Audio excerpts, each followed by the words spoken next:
Kamusta na kayo. That's how you do it. everyone. That's what you're supposed to do. Yeah, right? My name is Nico Blitz. I'm Jackie Ramirez. And we have the one and only PJ Butta in the building. What's up, y'all? What's up, man? Yeah. And this is his actual voice, everybody. I feel like everyone. No, you put the filter on. Remember, I brought it over here. It's like T-Pain with autotune. Do you ever do you still get that? Like, is that your actual voice? Yeah, I get that all the time, and I always fuck with people. I'm like, no, and I'm like, no, this is how I really sound. But then I have this button that goes like this. And that's how I do it. Yeah. Have you guys seen that clip of Tyrese Halliburton this week? No. Okay, so Tyrese Halliburton, he's a player on the Indiana Pacers, right? And so he was doing an interview, and then his voice just switched like mid-interview, and he didn't even recognize it. But the interviewer was just like, "Did you just recognize that your voice like switched mid-interview?" He's like, "You know what, bro? I've done so many of these, and like I just could never tell whenever it happens. Like I don't even hear it." It's like, have you ever heard the audio of Michael Jackson? So allegedly, and I've heard this many times, Michael's voice is like as deep as mine. But he would just always, because he wanted to keep his youthful, sounding and figure. So there are actually, I think you could probably Google it. There's like messages or like, "Hey, what's up? This is Michael, and I need you to come to the studio." What the heck? I can't even imagine like Michael Jackson's voice like that. That's so insane. It's like also like DDG where he says like his actual voice is like way deeper than what it actually is. And I've seen like his in person where he switches up, and I'm like, I'm confused. I'm genuinely confused at this right now. Yeah, and I'm not gonna lie, bro, like because I've always been like hip to like who you were ever since I moved to LA, right? Mm-hmm. But then I don't think it was until Twitch where I actually like, knew about you like on a personal level. Mm-hmm. So I remember going into your stream once. It was my first time, and I'm listening to you, and I'm just like, am I sure this guy is Filipino? Because his voice is just way too freaking deep for this, man. That's how. Well, I mean, but you're from the Bay, and I don't know if you were there in the Bay. Theo. Yeah. Everyone talks about, because he worked at the Beat, but he started out in the Bay at 106 KML. So, and this before social media. So, even in LA, his voice is much deeper than mine. So, like, "Hey, what's up? This is Theo on 106 KML, the People Station." So, just based on his voice, everyone went crazy. Like, man, who's his voice? And then when you see him, like, oh shit, this guy's Japanese. It just blow their mind. I remember the first appearance he made in LA, and people just basing on his voice. Very popular radio show he was doing afternoons at the Beat in LA, which is no longer around. And he made an appearance at, it might have been a summer jam, but one of these concerts. And like, all right, everyone, you heard him, you love him. He does afternoons on 92.3 The Beat. Give it up for Theo. And then Theo comes out, "Hey, what's up, everybody?" Everyone, first of all, everyone's screaming, "Yeah!" And he goes, "Hey, what's up, everyone?"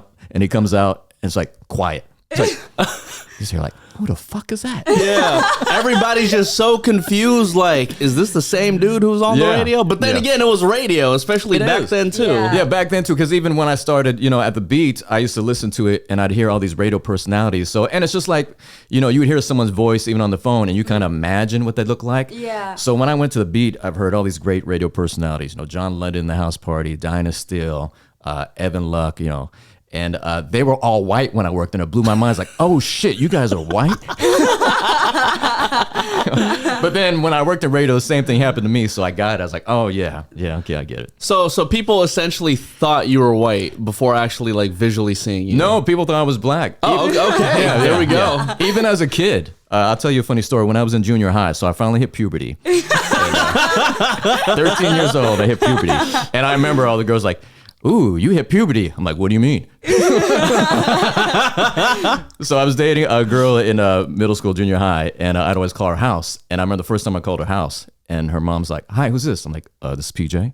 She's like, "Who do you want to talk to?" I said, "Can I talk to Shannon, please?" She's like, "What's your name again?" I'm like, "PJ." "Okay, hold on." I hear in the background, "Shannon, who is this old black guy calling you? Who is this guy?" Stop, but that is hilarious. So when she met me, and to this day we're still friends, her mom calls me the boy with the manly voice. The boy with the manly voice. Wow. I'm sick. Yeah. I love that. You must have been able to like get away with like a couple things. Oh yeah. Like there was times when I was messing with this girl who was Filipino. Okay. And she had a boyfriend, and her boyfriend found out. And then I remember getting a call. He was like, "Hey, this is PJ." I'm like, "Yeah, what's up?" He's like, "Oh shit, he said the N-word. "Oh, you're an I was like, yeah, why, what's up, man? What's up?" So, "I'm gonna find you at work. Yeah, come get me. Oh, come get me. God, you know what I look like. Come through." I'm fucking Like, that's hilarious. Yeah. So Tyrone got beat up the next day at work. Oh my God, bro. That's iconic. So, like, I guess that, like, in a sense, because I feel like in like radio, you're always like trying to play this character in a sense. Did you like find it difficult to find what you were in radio? No, I mean, you never want to be a character. You always want to be yourself. I think for me, though, the problem I had because me and Theo started at the same time.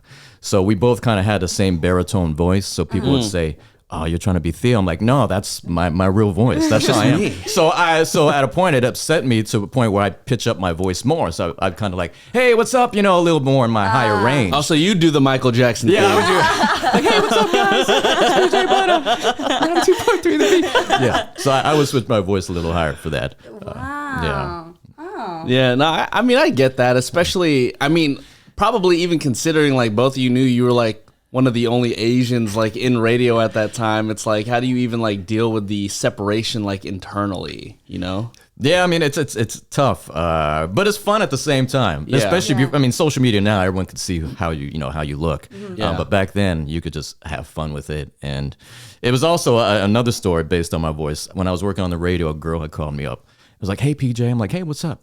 She's like, "I had a great time last night." I'm like, "Last night? What? Who is this?" You know, "Oh, this is Sharita." "I don't know Sharita." She goes, "Stop it, PJ. Stop playing." And I was like, well, where did we meet last night? Where were we at last night?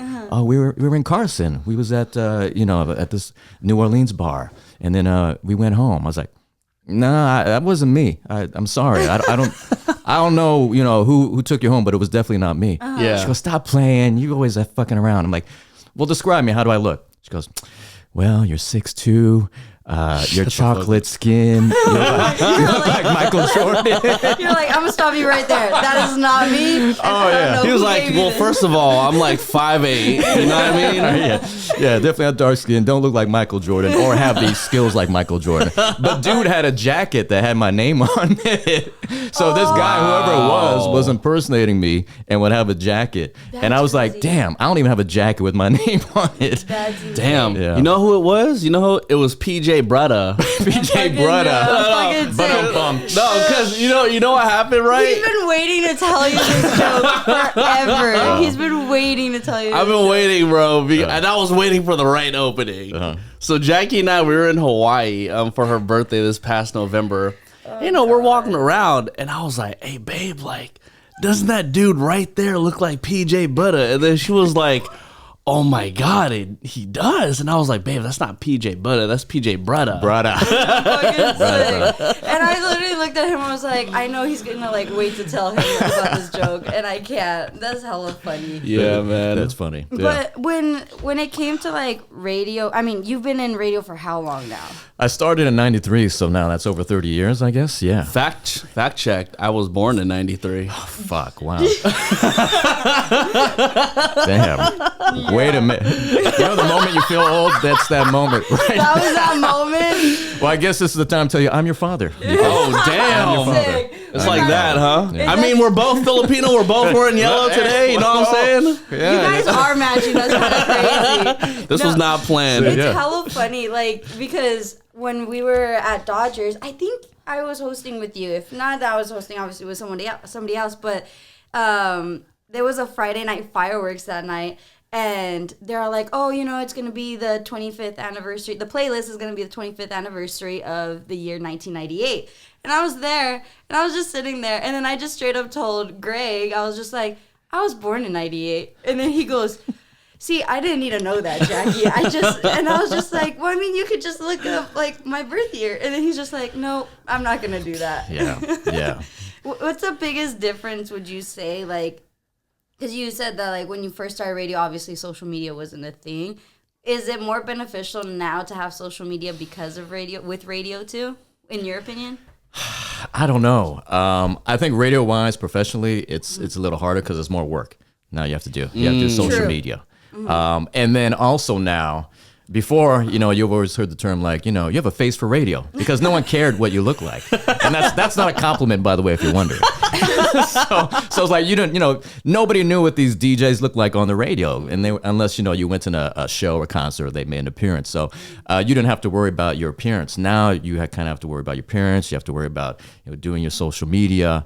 So that's kind of like the cons of it. I guess the good thing is that, it's more promotional thing. You can promote with social media and you get a lot of, things in your DM, which you probably, which now because in radio, so the equivalent of the DM in radio back pre-social media was people calling up the listeners. And rule number one in radio is never base, one, don't date a listener, and two, don't base how they look on how they sound, because they never look how they sound. That's hilarious. Damn. So you'll always get like the sexiest voice, like, hey, what's up, PJ? This is Yvonne. You're like, oh shit, you sound sexy as fuck. Let's go meet up somewhere. So there are many times it's been proven, not by me. Well, the listener thought you were Tyrone. Yeah, exactly. She thought I looked like Michael Jordan. So we both catfished each other. Yeah, but they never look good. So one time, I was gonna play a joke with my friend. Okay. So this girl called up, and she was like, I'm horny, all freaky, because at the time I worked overnight. So when you work at like that graveyard shift, you get all these freaks. Different. It's a totally different vibe. So you get all these freaks. So this girl's like masturbating and shit like that. Freaks come out at night. Yeah, freaks come out, exactly. And she's like, I want to fuck. I said, well, I can't, but I got a buddy who will bang the shit out of you. So it's a joke. So I know she's going to be some, ugly, horrendous looking chick. And so I got her address, got his number. I got her number and I gave it to my friend. So I just hooked you up right now. This girl's hot, blah, blah, blah. She's hot and ready. Here's the number, address and all that. So he went over there and the next day he's like, man, thank you so much. I'm like, what? Because, man, that chick was hot as hell, man. She was like, we done shit like in porn shit. And I was like, what the fuck? The one time I give out the number. Yeah. It was a winner. That's crazy. It's the assist you didn't want to give. Right, yeah, the assist I didn't know would happen. So yeah, and so now with DMs you have to worry about. Now you can see, but I guess you can still get catfished. But No, I think, even like right now, even at the station, like if there's a girl that sounds like really pretty or really hot, they'll just be like, let's just gonna get your like number on the other studio, or get your Instagram. I'm like, what? Like what the fuck, y'all? Yeah, that's the thing now. It's just people don't ask about numbers. Like, hey, give me your number. Now, hey, give me your Instagram. That's so Yeah. good. I've noticed that. Yeah. You know what's crazy is like nowadays, like it's so hard for me to remember people's like actual names. I obviously remember your name, right? But like the way I remember people's names is like through their Instagram. Like I'll see them and I'll be like, oh, like my fault, bro. What was your name again? It's like, oh, it's at blah blah blah on IG. I'm like, oh, what's up, man? How are you? It's like Twitch, same thing. Yes. She's like, oh yeah, exactly. You're DJ MC 5000. Well, who was it? It was somebody where I actually referred to them as their screen name in person. I was just like, I'm sorry, let me get your actual name. When it comes to like, obviously Butta is not your government last name, but like It's Mantequilla. Mantequilla, I'm yeah. fucking sick. But like for me, I made it a point that when I started radio, I wanted people to know my name. Like, and now I don't know if I should have, but like with you, how was it like figuring out PJ Butta? Well, and PJ, like, my real name is Paul Joseph, so that's PJ. But Filipinos always have nicknames. So, but my nickname was just my initials. So I never knew my real name until I went to kindergarten, and they're like, Paul.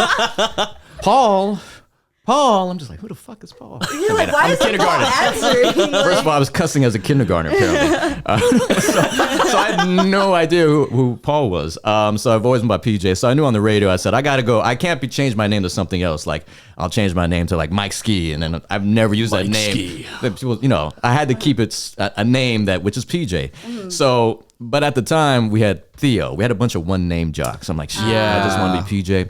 So there was this one jock, rest in peace, named Captain G, so when I started in radio, I started in promotions on the street team. And back then, we would go in the studio with the jocks and kind of ahead of time tell listeners where we're going to be at. So we go in the studio, hey, it's PJ. Nice. Yeah, we're going to be at the In-N-Out in Pomona on Holt. Come out and see us dope. from 3 to 6. So this one jock, Captain G, he was like, hey, man, your voice is smooth like butter. I'm going to call you Butter from now on. So like, okay, cool. I guess I was like, that kind of works out, PJ Butta, because it was a hip hop R&B station, Butta, and my real last name is Kalansky. It's a Polish name. My dad's Polish, so I was like, that's not gonna fly working at a black radio station. So, and in the '90s, Butta was slang for dope. So that's when I was like, yeah, I'll get that name PJ Butta. And it was funny because also everyone on the street team kind of had like a food name. We had a corn dog. We had a cheesecake. What the heck? So someone's name was like something cheesecake. Yeah, cheesecake. Yeah. Okay. She actually works. You might know her. She works at Empire Records. Shout out to Stacey Cunningham. Oh yeah, shout out to Stacey. Yeah, so that was her street team name. Cheesecake. Because she was always cheesing, so her name was Cheesecake. Okay. Always smiling. Yeah. Wow. So that's how I got the name PJ Butta. And it just stuck. Yeah, literally just stuck. And I kept it ever since. I've tried to change it a couple times because I was like, as I got older, I was like, PJ Butta. But people just know me as that. Even when I was at the beat for like 13 years and then worked at Hot 92.3. And then when I went to K-Day, when they hired me, they asked me if I could change my name. And I was like, what do you want me to change my name to? And they were like, well, can you use your real name? I'm like, Paul? Yeah, like Paul Joseph. I was like, that sounds like I work at the Wave or something. I'm at a hip hop station or something, like Paul Ski or something. I was like, I don't know. I just never used Paul as my name. I said, plus I'm in LA already. Everyone knows, and they're going to know my voice. If I go, hey, what's up? 93.5 K-Day, this is Paul Ski. Yeah. You're like, hey, man, you sound like PJ Butta. And I'm like, well, they made me change my name. But so that's why I kept it. That's weird. It's funny because Jackie actually had that conversation when it came, to the event that she just did for Sour Apple PR. But like the idea behind, I think Jackie's question went something along the lines of like, how much did like you really have to like fold for like a company that like you were working for, Yeah, I've seen many jocks do that, change your name, get totally different names. One that comes to mind, shout out to Chris Los, but he went by Chris Knight at one time. Trying to think who else is, but or just jocks that I work with. So I think John London, who did mornings at the beat, his real name was Stan Lackey. So sometimes, but sometimes you have those names that just don't fit. Like Stan Lackey, that's not like you sell insurance or something. Exactly. You should be on the radio. So I think, if you have a name that doesn't fit, you definitely want to change it. Yeah. So, you said you started off on Street Team back in 93. How long were you on Street Team until you actually got on air? My story is different. My path was actually kind of rare. So I started in 93, and mind you, and this is now I feel even more older, there was no street teams around in radio. So we were like the first street team, like this first idea. Of what a street team. Yeah, and shout out to Eileen Woodbury, who works with you at iHeart. So she was head of promotions at the time.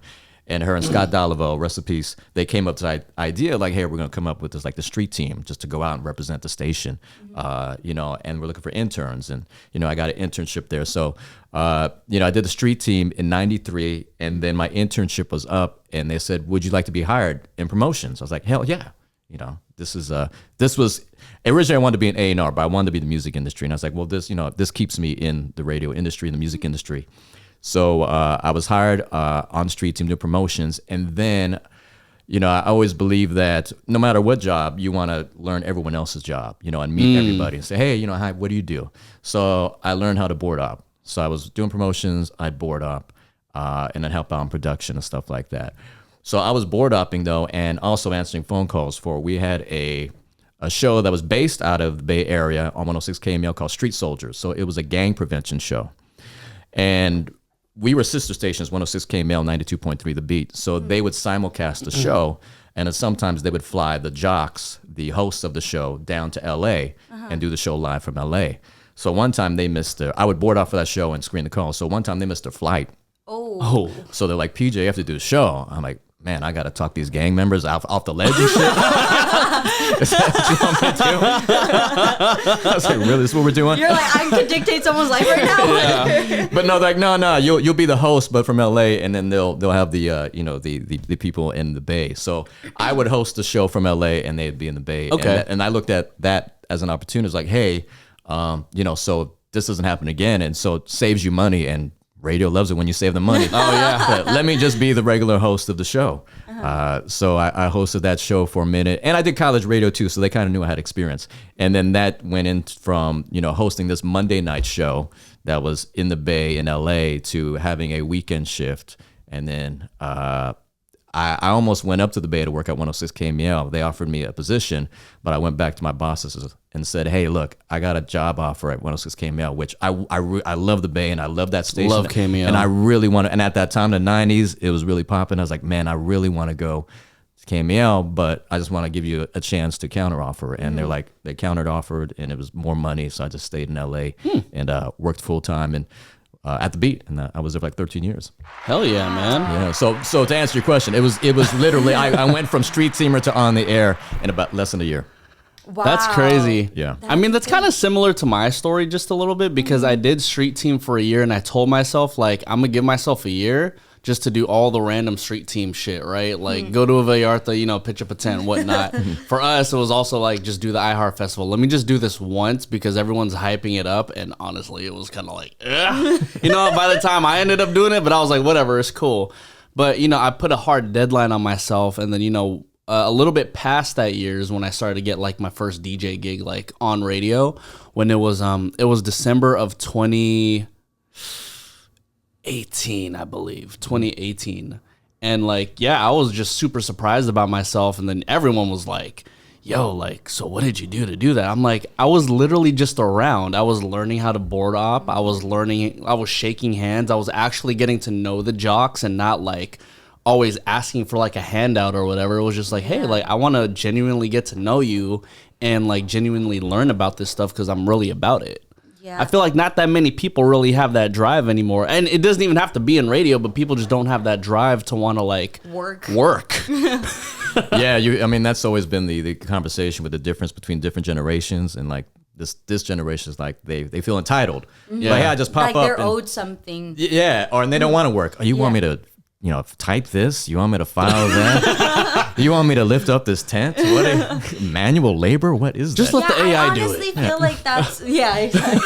I feel like that's what like, and I feel like I have kind of like the same sentiment when it comes to like how I was able to get on air. I mean, I started Street Team 2019, September of 2019. And then pandemic happened, so I was let go March 2020, and then I came back for maybe 6 months, and then I was able to get on air. And I feel like a lot of people are just kind of have this like, oh, well, what did you do to get on there type of thing. It's like, well, if you just like, if you make the time and if you really want to do it, it's gonna happen. Yeah. You got to put in the work for sure. Yeah, you do. Like, I remember someone had told me like the more time you spend in the building, the better.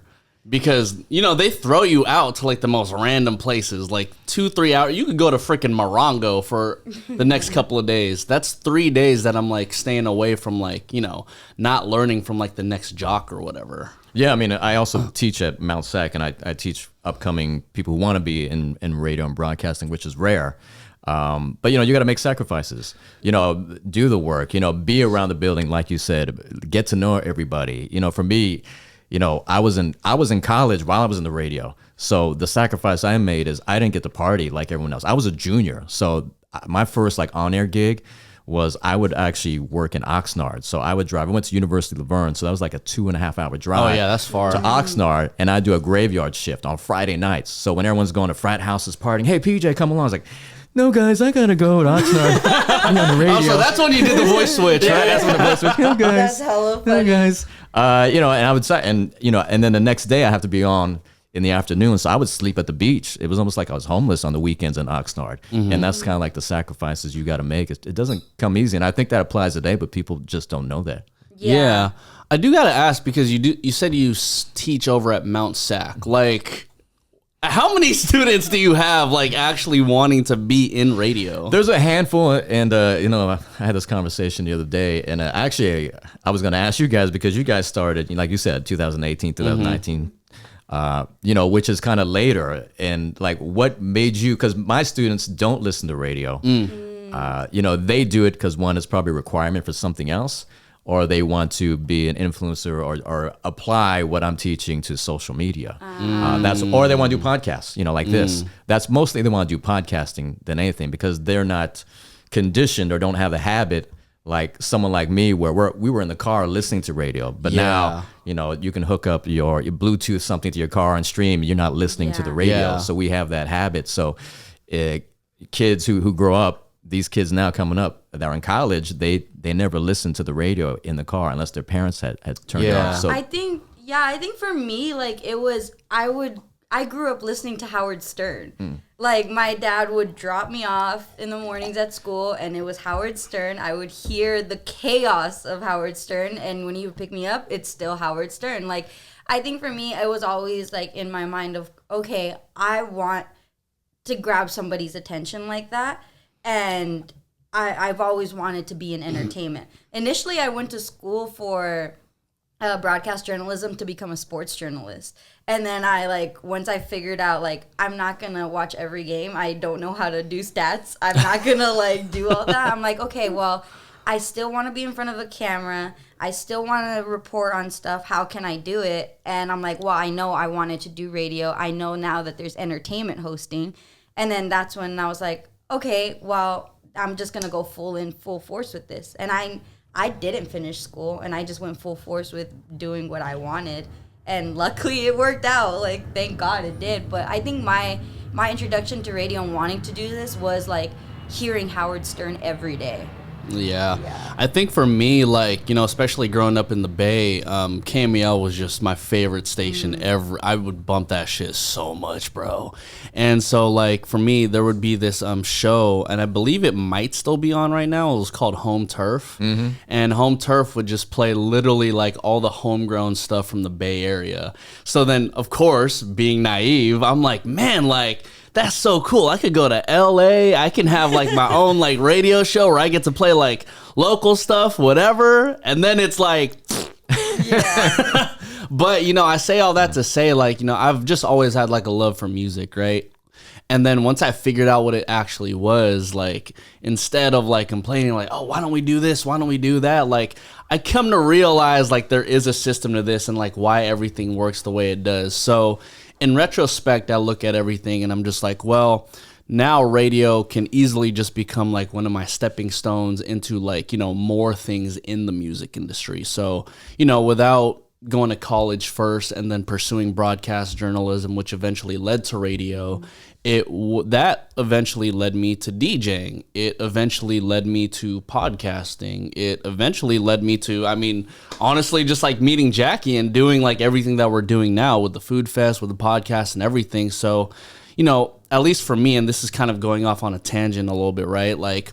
I could never diss radio and just be oh, radio's not shit. Radio's not the same as how it used to be or whatever. But what it means to me is just, it was the stepping stone. It was that door that opened up the rest of my world for the entertainment industry. And honestly, I'm forever thankful that I got in when I did, because now I feel it's frankly just a lot more difficult now. And the amount of, whether it comes down to popularity or the notoriety or even the money that you make from radio when you were back then, that's stuff that you don't even see nowadays, especially if you're coming in as a new person. Yeah, I feel that's definitely a thing. And radio, you said radio wasn't the first thing. It was A&R for you, right? Yeah, Nico said music industry, so I wanted to work in A&R and sign bands and sign groups because I just love music. I love getting the music first, and I wanted to be a DJ, but I couldn't afford equipment, so it wasn't until later on when I had money I could buy equipment and become a DJ. But yeah, A&R was a thing I wanted to do. Yeah, but so I always say that radio is just an internship that hasn't ended. But it's still here. That's hella funny. So when did you become a DJ? So let's see. Once the Beat hired me full time, the PD at the time was Harold Austin. Shout out to Harold, who was a Guatemalan from the Bay Area. And he had his accent. We always say that he sounded like a Guatemalan Arnold Schwarzenegger. He's like, so PJ, have you thought about being a DJ? I was like, yeah, I've always wanted to, man. I just never had money for equipment. He goes, well, you're full time now. You can buy turntables, no? And I was like, shit, you're right. Yeah, I guess I can. Yeah. So, at least you never won by DJ PJ. No, I did not. That was too easy. I was like, let me not go with the obvious. Yeah. So then he made me realize, I could buy turntables. So I bought some used turntables from a DJ that worked with us at the time. He was a DMC champion, but I think in '89, early '90s, Joe Rodriguez. who was DJing on Theo's show at the time. And I was like, Joe, do you have some turntables? Like, yeah, I'll sell them to you for like 500. Sold me a pair for 500. Damn. And back then, yeah. I was about to say, like 500 for one of those? Like, that's like a sliver of it. Yeah, That's crazy. And then I picked it up, got some records because I already worked at the radio station. So again, vinyl was no problem. And like within a month, I had a club gig because there was a club promoter that was like, yo, let me DJ. He goes, man, you just started? I was like, yeah, come on, just put me like in a back room. So there was this lounge outside of the main room. He's like, I'll put you in the back room, you spin. And I spun. He's like, damn, you just learned? I was like, yeah. I was like, damn, that's pretty good. And I was like, well, I've always had it in me. I just never had the means of doing it. Yeah. Yeah, I was about to say, on Twitch, you'd be killing it whenever I saw you. Yeah, well, now so many years. Yeah, it's totally different. Totally different. Yeah. That's hella funny. And plus, it's not vinyl. Back then, vinyl was crazy. That too. Do you feel like all these like entertainment jobs have just become significantly easier for people? I mean, also just considering like, you've been doing this for a long time, and I feel like technology has just come such a long way to where like, I mean, like you said, like you don't have to buy like a full-on turntable set anymore. You can just buy like a mini controller. I mean, there's even like AI voices that are potentially going on radio right now. I feel like the entertainment jobs are kind of just getting like significantly easier, or like they're kind of getting like pushed out a bit. I think it's not easier. It's just accessible. So now you have easy access to getting music. You don't have to go to the record store and spend $3.99, $5.99 for a 12-inch vinyl single, and then actually go to the record store. Which could add up. It could be like golf. It could really, back then when you had to buy vinyl and the equipment and the mixer and the needles, and then not to mention your back because you had to carry all those crates. So now it's much easier in the sense that, hey, anyone can buy a laptop, anyone can just get MP3s, or now with Serato you can just subscribe to Tidal and get all the music there and DJ off of that. So it's made it easier in that sense. But you still got to have the skills. You still got to know how to do it. Everyone says anyone could be a DJ. But just can you be a good DJ? Yeah. Is the question. Like the value that you can bring, is it still there? And I feel like with like AI too, like you were mentioning that AI is like now they're doing like radio AI voices and all that. And yeah, that's great and all, but I feel like the one thing that AI can't do when it comes to being a radio like host and jock is being local. Like, no, they can be local. That's the thing. No, that's the scary part. they can? Oh, fuck. The thing that AI Never mind. they can Never do it. mind, my shit. Yeah, they can. They can be local now. They can do everything pretty much what we can do and sound like us is scary. I think the thing that they're working on is the humor. So that's why for your future jocks, you want to. If you look, if you ever listen to my show, all those D's nuts jokes, see if AI can do that. Yeah. Probably not. Getting telemarketers calling them. Okay, PJ, I got a question for you, right? So you know how like AI can basically replicate like rappers and whatnot, right? Let's say like a radio company came up to you and was like, PJ, we want to buy rights to your voice, right? So we can use it like anywhere and everywhere on radio. What is that price, if there is a price? Ooh. 1 million was 1 million. First thing that came to mind. So you got to shoot for that at least, right? We'll start there. I guess it depends what they're using it for. How long do they want to license it? That too. But that is scary. But that might be the future. It might be just like, hey, we just want to use your voice, say these lines how you would say them. Because we're not hiring you, but we're gonna have AI to do it. It's something to fear, but then you're gonna have to embrace it. It's gonna happen. So it's just a matter of how can you pimp AI to your advantage. That's the way you got to look at it. Do you become that person that's behind the scenes? That's okay. I'll be the prompt engineer or something. Figure out how you can work it for your advantage, because you can't stop it. It's gonna happen at some point. Even the DJing. I heard. I don't know which company it was, but I don't know what DJs said yes, but they are teaching AI how to DJ and their styles and how to scratch and everything to where they don't need you no more. They go, hey, let's do this and do it in this style, like a Jazzy Jeff style. I know that like in like Spotify, and I've mentioned it recently. Like Spotify, they have a like DJ X, and he teases songs. And he's like, up next we got this, and later on I'll probably get into this, and then he plays it, and then but granted the playlist curation is shit, but like, but it's that I'm just kind of like, okay, he's DJing, he's like talking, what the fuck is going on here? Like it's crazy how all that is just like meshing, and it is a scary thing. It's as a radio person, it's just like fuck, like. Well, they have a girl, AI Ashley, in Seattle. It's almost a year now that she's been doing middays. Oh, shit. I haven't seen the ratings. I don't know how she's done at the middays. Wait, I mean, she's been on for a year. Yeah, she's been on for a year. I think I've seen that on Shitty Radio Job. Yeah, it was made major news when it came out because it's like, oh shit, this is, RIP to our jobs now if this AI succeeds. And again, obviously she has to be local. I'm sure they're feeding her local information. But I think that the trick is that's why you can't, because you said exactly with the Spotify, that AI is just announcing songs like, hey, coming up next, we got Kendrick Lamar with Damn, it's simple. And that's why if anyone wants to be in radio or any type of audio media where you have to be, it's called, a personality. You got to be a personality. So if you're we call it phoning it in, just like announcing the next song, like, hey, that was this song coming up next. Here's this song on 92.3 The Beat. It's like, that's too simple. You're just an announcer. You are an AI in human form. So you got to figure out, how can I do something that AI can't do? Well, hopefully it's play different songs. Yeah, hopefully it's play more than 10 songs on the radio. Well, so with the event that I just did this past weekend, I asked like some of the people that were in radio and on part of the panel of this. So I want to get to know your answer. What's the biggest misconception about radio? Biggest misconception about radio? Yeah. Fuck. Everything. Damn. I don't know. That's a really good question. The biggest misconception about radio. Man, I don't know. The first thing that came to mind is we get tickets to everything. Like, we cannot hook up friends and family. We cannot hook you up with tickets all the time. Yeah. Sometimes, but that's kind of like the biggest. That's the first thing that came to mind. Yeah. What did some people say? You remember? Some people were saying the tickets. Some people were saying that we're rich. Depends. I mean, big boy, maybe, Howard Stern, depends who you are, obviously. Howard Stern definitely is rich, but and then there was another one. Oh, that we can't play like your demos.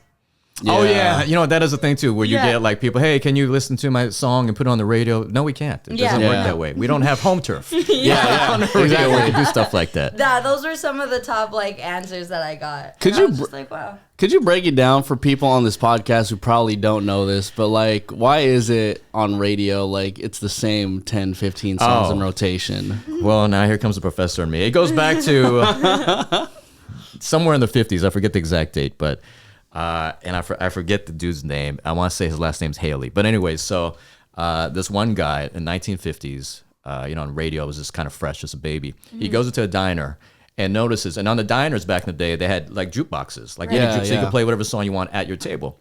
And he would notice that people at the tables would play the same songs every time. So he's like, damn, what if I just, on my radio station, I just play the same songs, same core songs every hour? And that's how Top 40 kind of came about. So now, we're 2024, we're still doing the same fucking formula. still doing You'd think we would have figured something else different. But also the theory is that, especially with radio, not everyone's listening for 4 hours. Yeah. As jocks, as our egos, we believe everyone's listening to every word we say, listening every minute. But no, you listen for 5 minutes, you're going to pick up the kids, and then you're not listening for 20, and then you jump back in the car, you're going to the grocery store. So someone who wants to hear the popular song might have missed it. So they figure within 45 minutes, an hour, you'll probably hear that song again, just because no one really listens to radio 24/7. Yeah. No, sometimes we have listeners call in and they'll be like calling me out on shit. They'll be like, Jackie, last week you said this, and now this week you said, I'm like, first off, hold on. I may have changed my opinion the next break. Who knows, sir? You have those stands in radio that just hold on to every word, or just really, I mean, just like any artist, they know about it. Just you fans who know everything about you. It's kind of scary. Yeah. Sometimes. And I've definitely learned to dial back on what I should. You have to. Have you had any stalker situations? No. Now it's the PJ Butta show. Jackie, have you had any stalker situations? I'm sick. No, I haven't, thank God. Not yet, and I say yet because I know like the guys have warned me like it's gonna happen. Oh no, she's capping. She definitely has. No, but she messed up. She gave her number to a listener. Okay, wait, hold on. Okay. No. Okay, so a female listener. It was a female listener, and I was just trying to get my lashes or my eyebrows done, and I was just like, okay, like you know what, fuck it, like I'm gonna make an appointment because like I need to get my lashes and eyebrows done, and they're local, so I was just like, okay. I'm just gonna like book. And so she's like, here, text me so we could like we can figure out a date and da da da da. I was just like, okay, cool. So I sent her a message. I was like, hey, I'm just looking to get this done. Here are some of the dates and my availability. Let me know if anything works out with you. Biggest mistake I could have ever made. It was just like constant like text after text, and then it was like got like to a point where I was like, oh, this person actually thinks like I'm their best friend and they know everything about me, but I know nothing about them. So I was like, oh shit, like okay. And I told Nico, I was like, I don't know what to do. Like at one point I was like, I think I'm scared at this point. And that was the biggest like I was like, I'm never doing that again. I'm just gonna go through booking sites. Probably best. And don't use a different name. Instead of Jackie Ramirez, be like, Jackie Ruiz. Yeah, Ruiz. Jurassic Jackie. Jurassic Jackie. No, that was actually... Change your voice like this. Literally, speaking of that, like, that's why I asked you about, like, your name, too. Like, because I was doing a prior hosting job, and they wanted me to go with, like, a character like Jurassic Jackie. And I was like, I can't do that. Like, that's not me. That, like, ever since I like started hosting, I was like, no, I want to be Jackie Ramirez. And I was just like, maybe I should have like maybe changed my last name. I don't know, but yeah, you live and you learn. You do, yeah. Yeah. So what are you and your new lashes friend gonna do this weekend? You're foul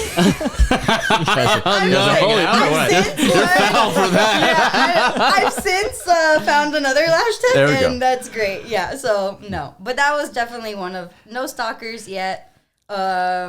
I have heard that in some instances, some of the females that I work with, that there actually have been people like that go into the building restrooms and like wait until they come downstairs.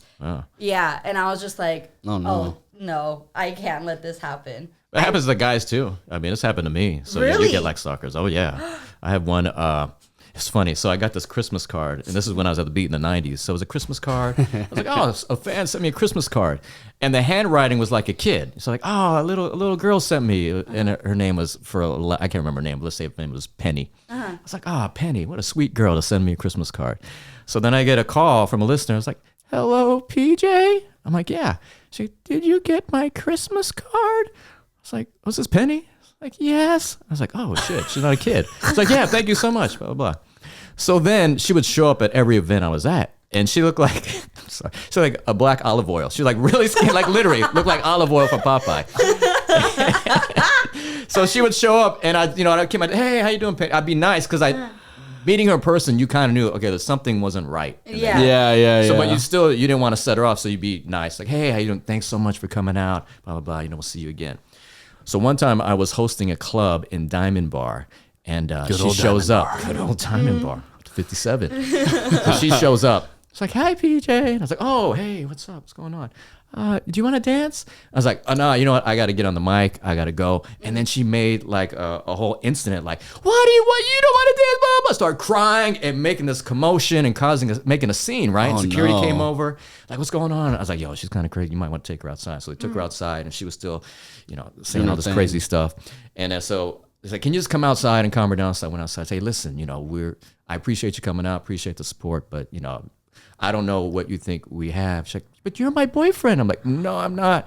She goes, yes. I said, well, I'm not your boyfriend, but can you calm down? It's okay. And she's like, yeah, I'll calm down. And then she's like, I'm staying at the hotel room. Actually, it was room 112. Well, the players play. Yeah, but the players play. I was like, okay, thanks. Right. So months later, I get another phone call at the radio station, and it was a guy. I was like, hi, is this PJ? I'm like, yeah. She goes, hi, I'm Penny's father. She said you're her boyfriend, and she's been missing. Have you talked to her? I'm like, no, I've not talked to her. I'm not her boyfriend. I'm sorry, sir. I have no idea what's going on? Yeah. Oh my god. Please tell me there's more after that was it. That's it. No, that was it. That's the last I heard of her. I think one time she did call, and she might have been in a home because she's like, "Hey, PJ," and I was like, "Oh shit, Penny, your parents are looking for you." Yeah, I know. And then she'd be like, "Shut up, Mr. Wilson," and I'm like, "Oh, so anyways," I'm like, "Oh fuck." Oh my god. So luckily That's she didn't stab insane. me, or I didn't die. But that's my stalker story. Yeah. And that was just like the one and only like stalker you had? The scariest one. The the scariest scariest one to where it's like, okay, where you're telling your parents we're having a relationship, full-on relationship, and they think, Damn, that's intense. Yeah. Oh my god, that's so scary. it's very scary. No, I can't. I'm so terrified for like that one incident that happens. I'm terrified. I'm so terrified. Well, at least with you, sometimes, especially with radio gigs, you have the crew with you. Yeah. Yeah. So that's the good thing, and like, yeah.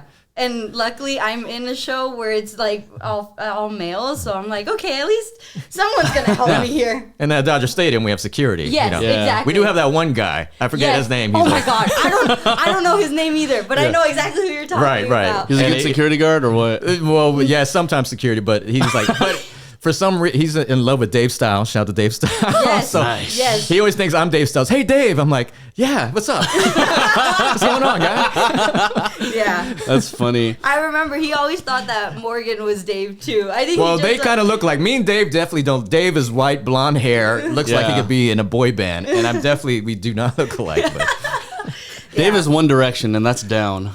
I'm saying Dave like be clowning on Nico. They go at it so hard sometimes, and it's fucking hilarious. But I'm just like, oh yeah. But yeah. Anyway, well, aside from Radio 2, PJ and I host together at Dodgers. Hell yeah. So that was like, I remember that was like the first time I met you, and I was just like it was just so cool, and it was finally, did you even want to like get into that realm of world? yeah. So what happened? So even before I started with you, I kind of applied in 2014. So I was like, oh, I think it might have been Dave that asked me, hey, Dodgers are looking for someone. Would you be interested? I was like, yeah. So I went to Dodger Stadium. They had me audition with the camera, and we did some game. And it was just me. It was just me and Eric, who does camera, and Greg, who's our boss, Greg Taylor. And so they're like, okay, cool, you're good. We're going to bring you on. So it was Father's Day weekend, and Dave had to be gone that weekend. So I said, hey, can you cover for Dave? And I was actually at Disney World in Orlando. I said, what day is that? They said, the Friday and Saturday. I said, oh, I actually fly in right then, so I'll do it. I'll do it. So I did one game. And I remember what happened. It was, they don't have it anymore, but it was called 60 seconds to win it or something like that. So in 60 seconds, you had to, whatever the subject was, you had to name as many things as you can within the subject. So this subject was hockey teams, NHL teams. So I had a guy who looked like Just Incredible, funny enough. I had the picture and everyone goes, is that Just Incredible? I was like, I didn't think about it. So this dude looked like Just Incredible. So like, all right, you got 60 seconds to name as many hockey teams as you can. It's like, all right, go. Kings, Ducks. And he's like, oh, fuck. And I was like, oh, shit. In the mic? In the mic, because we're live, It's live. You're like, oh, fuck. And I was like, oh, damn.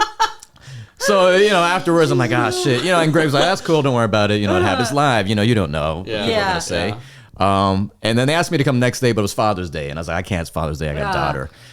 And then they never brought me back after that. And I was like, shit, was it because of that fuck up? The fuck?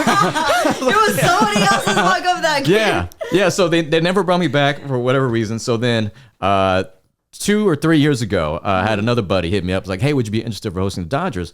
Yeah, man, I did that before in 2014 briefly, but they never brought me back. And it's like, well, try again. I was like, all right, cool. So I emailed, it was Jessica Ray. And I was like, hey, I was there in 2014, but I'd love to do it again. So the thing about the Dodgers, they actually archive everything. Everything. So they Wow. they actually went back to 2014 and saw the hosting I did. And they're like, damn, he did fine. Why didn't we bring him back? So they don't know why they never brought him back. But they're like, hey, we saw your tape. We don't know why we didn't bring you back, but do you want to come on? I was like, yeah. So that's how I came on. Damn, okay. That's hella funny. Yeah. So wait, so there might be that oh fuck on video. Yeah, it's guard. They've seen it, 2014. Yeah, so if you can go back to That's hella 2014, funny. that's Saturday before Father's Day. So whatever, June 15th, 14th. Yeah. That was. Oh my All God. right. We need to ask them for that this season. Go Be like, logger. wait, can we see this, guys? You need that as like an intro for like the upcoming season. You know what I'm saying? Like, I'm back. No, I think there was one time where when I was hosting at Dodgers, there was a couple incidents. I remember my first like hosting gig. There was a guy who was trying to like get inappropriate on camera with me, and eventually like our camera guy was gonna like drop his camera and like go and help me. And I was just like, I remember that instance. I was like, oh damn. And I remember there was another instance that didn't happen to me. It happened to Jess Rosales. And I was just waiting for my camera hit, and I'm looking at the screen, and she's asking something, and then the contestant, he just straight up like ditched middle of the game. Damn. Like he was like, he said something, and then he was just like, and I think he said like F the Giants or something on the actual mic. Oh no. And then he just went up the aisle, and we were all like, wait, what just happened? Like, we're so confused right now. And then everyone was like, are you like, what happened? And then she's like, I don't even know, dude. Like, he just left. I was like, wow, that's insane. But yeah, there's always a lot of crazy. There is. It's live, so you never know anything could happen. Yeah. One time with me and Dave, we had these little leaguers. There was a girl softball team behind us. So Dave asked this girl, so who's your favorite Dodger? And then she's like, I don't like the Dodgers. I'm an Angels fan. And we're like, oh. Don't y'all? Aren't you guys supposed to like screen like who you guys are having? Sometimes we don't. Sometimes they do, and sometimes they don't. But like sometimes most of the time they just tell us go to this person. Yeah, this was a case like, hey, there's girls that go there. I'm gonna have time. They're like, okay, you're on. Like, oh, hey, you look like, hey, who's your favorite Dodger? I'm an Angels fan. Like, oh god. Yeah. But it was still funny because it makes for good, TV or whatever. Yeah. And it's just like, because me and Dave were like, okay, where do we go from here? It's live. Like, all right, let's ask somebody else. That's so funny. It's so funny how people freeze up on camera too. At Galaxy, there was this guy, there was a game called Higher or Lower, and it was the cards. And it just happened recently at Lakers too, to the host over there. But it was, okay, there's a card presented. You have to guess if the next one's higher or lower. And I remember telling our contestant, I was like, hey, a king is the highest card. Like, I know some people think like an ace is, depending, whatever. And I told him, the king is the highest card. He goes, okay. And then it was the first card, a king. And I'm like, all right, so higher or lower than a king? And he goes, higher. And I looked at him like, you're joking right now, right? And I brought the mic back to me. I was like, are you sure it's higher than a king? Do you want to change your answer? He goes, yeah, higher. And I'm like, okay, he says higher. I try to help him. I literally said it on the mic. I try to help him. And then I was just like, well, you didn't get it. So no. Sounds like he was higher. Yeah. But on boom. He was definitely higher. Yeah, but That's PJ, a lot of fun. I do gotta ask though, like, also having like your your gig at Dodgers, like how important is it to just have multiple jobs, like, while being in the entertainment industry? It's very important. At least I always tell my students this, and I always say I'm Jamaican man because I got many jobs. But since day one when I started teaching, and I always told my students, you should have a plan A, B, C, and Z. And especially in this business. Me, I recently got laid off from K-Day, but it's kind of like, people are like, yo, okay, I'm like, it's expected. That's kind of like the things you expect. It's going to happen one day. But for me, I have other things. So it's not like that wasn't my only source of income where I'm like, oh shit, now I'm devastated. What am I going to do? So that's why it's very important that you have more than one thing going on. And I think, we're talking about, things being easier. Now it can be kind of easier to do other things because with social media, if you wanted to be like, you don't need to have the radio to be a personality. I mean, because you got YouTube, you have podcasts. You could do it on your own. And then build a following, and then someone will find you. Just like with music, all the artists. This is how you know an artist doesn't know shit or is old school. Like, hey man, can you get my song on the radio, man? I'm trying to blow up. I'm like, dude, you don't need radio anymore. This is 2024, bro. Yeah. And next you're gonna try to give me your CD. We don't play CDs. Yeah. You don't need that. Now the thing is, just use it as a TikTok sound. Yeah, put it on TikTok. But and again, use TikTok. You have different kind of ways to get out there. Which could be a bad thing too, because it just means more work, and you guys don't want to do work. But shots fired. Can't do that. Yeah, damn millennials, damn Gen Zs, Gen Xers, whatever it is. But yeah, it's you got to do more than one thing for sure. Yeah. Yeah, I hear you. Speaking of just got like letting go of K-Day, like what happened over there? It's, with radio, it's just, things happen. Radio's a business, and this is not the first time I've been laid off. I've been in radio 30 years. This is the third time I've got laid off because I've worked at 3 different stations. Well, I guess 4 technically. Well, the first station never really like, hey, we'll call you when we need you. Never call me back. So I guess I'm still employed at Q1047 in Oxnard. Shout out to Oxnard. Yeah, call me if you need me. But yeah, it's something that happens, and for a variety of reasons. Some number one reason is it is a business. So if they need to make budget cuts, where does it make sense to make cuts? It's not an easy decision, but it is a business decision that happens. Other reasons people get cut from radio is they just suck. They're not performing. Every job you got to have. You got to perform and perform well. And with radio for us, it's ratings. So if you have good ratings, you're good. But sometimes that happens. You can have great ratings and not be good. I had a conversation with a guy I had lunch with yesterday who was at the time was a program director, ran the station My FM, and he had the best ratings in LA, higher than Kiss and all the top stations. Damn. And they laid him off. So sometimes it could just be whether it's monetary, maybe he rubs, someone rubs someone the wrong way. They don't like you. You're toxic in the workplace. So there's a variety of reasons, but usually the number one reason is money. Yeah. I mean, that just brings up this, it's not even an idea, right? But like you as like an entertainer, like radio essentially is just like one aspect of like PJ Butta as the entertainer. Then you go into Dodgers and all the other things. I think, going way far back about like Jackie's question about like having a misconception about like just being an entertainer in general. It's like at some point you need to realize like you are the business. Like you are the one who is supposed to grab more audience. Like radio is just like one aspect of it. Podcast is just one aspect of it.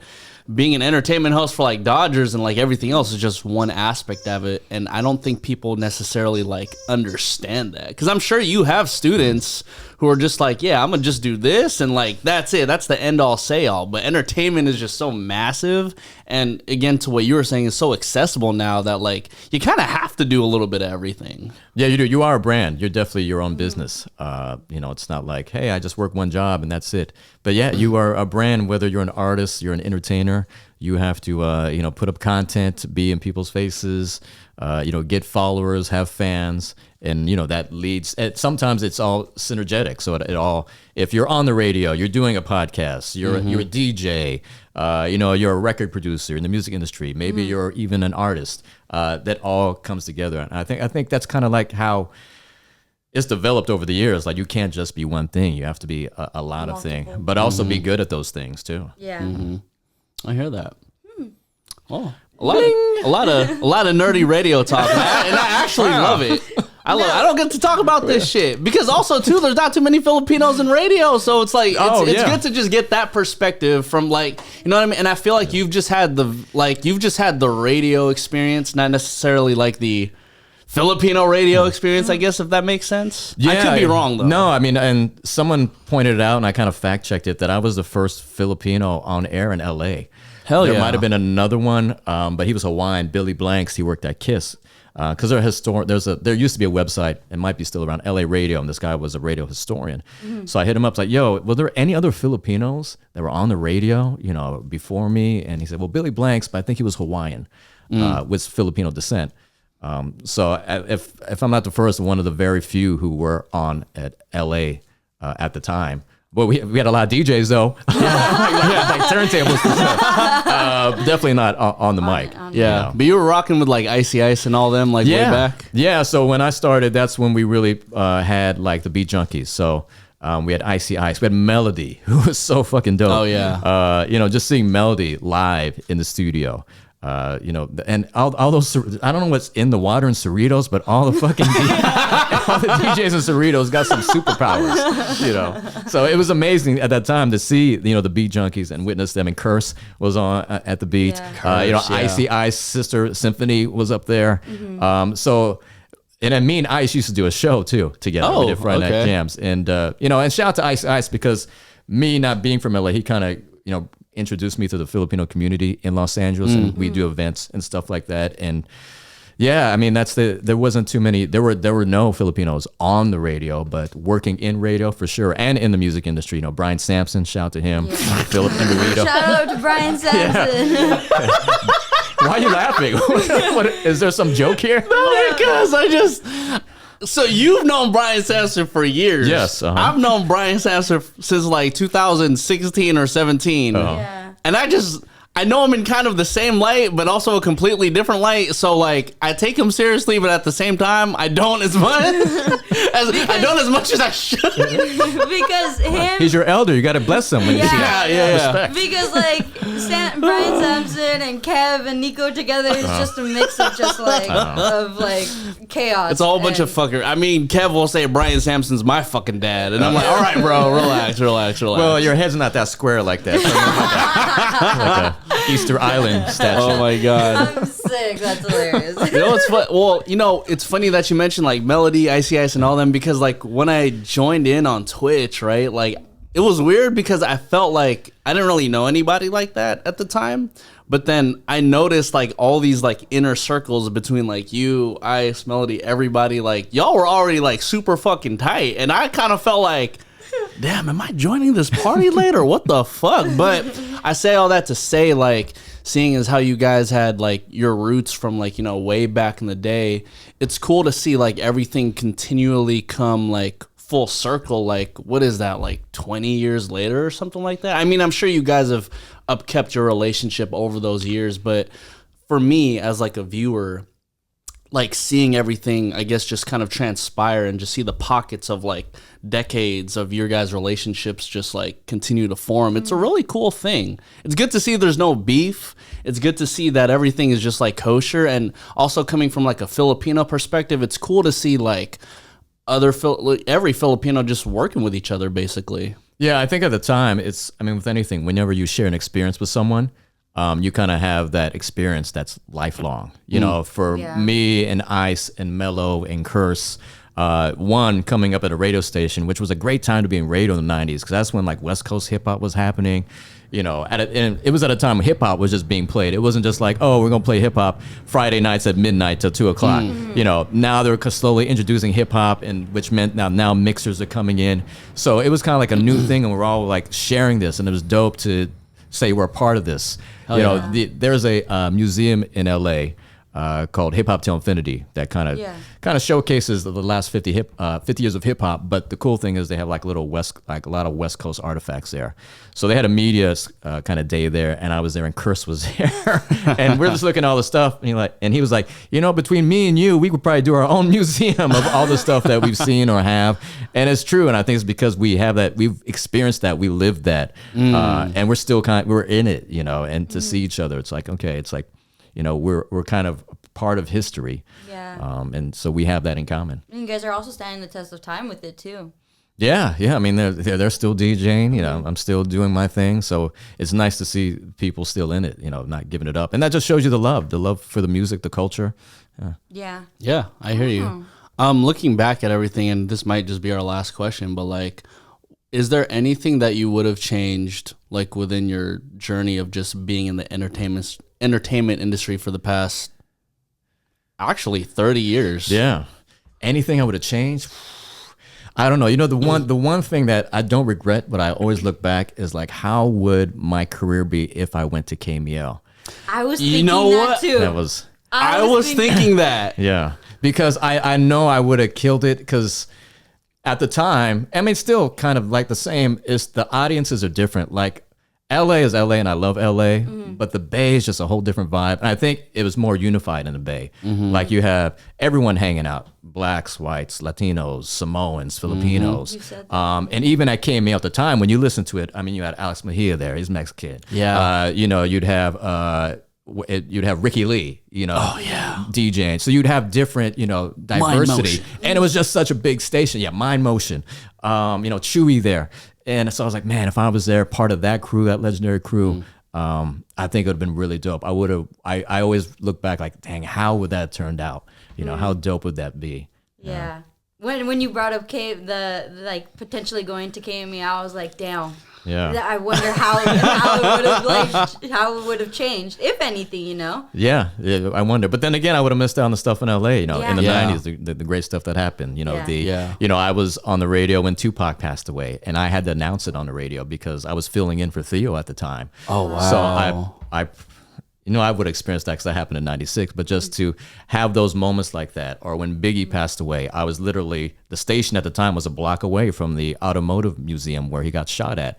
And I remember getting a call like, yo, we got, you know, social media wasn't around, so we couldn't read this. You get a phone call, hey, heard Biggie got shot, but don't say it yet because we got to confirm it. And, you know, this was like 2 a.m. because I was doing a 10p to 2a shift. And I was like, well, I'm not going to announce it because nobody knows. So to be in LA with moments like that when shit happened and to kind of be a part of it, you know, maybe those are things that if I were at KMA, like, damn, if I stayed at the beat, I probably would have been here or did this or that. So probably roles reversed. I'd be saying the same thing, but opposite. Yeah. Because at that point, you never really know, like, you know, because I remember when like Nipsey Hussle passed away, right? I was in the car and I remember hearing Bootleg Kev like announcing it on air, and I was like, what the fuck? And like that's just something that I'll remember. So like I can't imagine like how many people remember you saying that on air when it came to like Tupac or Biggie, and it just having like that much more of an impact because you're in LA.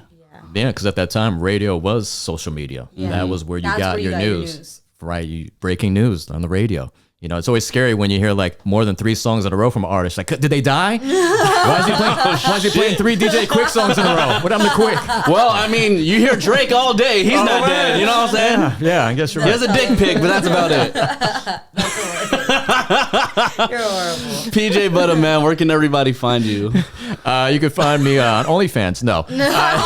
Speaking of dick pics. Yeah, dick pics. Not yet, maybe. On IG at PJ Butta, at PJBUTTA. Also on Twitch, same name, PJ Butta, where I do a slow jam show. Just whenever I feel like it. I don't do it. I've been busy now. You know, ever since the pandemic, you was on every night, but now the world opened up. I was like, I got shit to do, and people get mad. Oh, I'm like, I gotta live. I gotta go. I got meetings. Hey, man, there's stuff to do. I hear you 1,000%. Yeah, so on Twitch, I'm on there when you can catch me, and at the Dodgers when we go to the World Series. Hell yeah. Shout out to the half Latino, half Asian team now. My name is Nico Blitz. I'm Jackie Ramirez. And I'm PJ Butta. And we are out, everybody. Peace.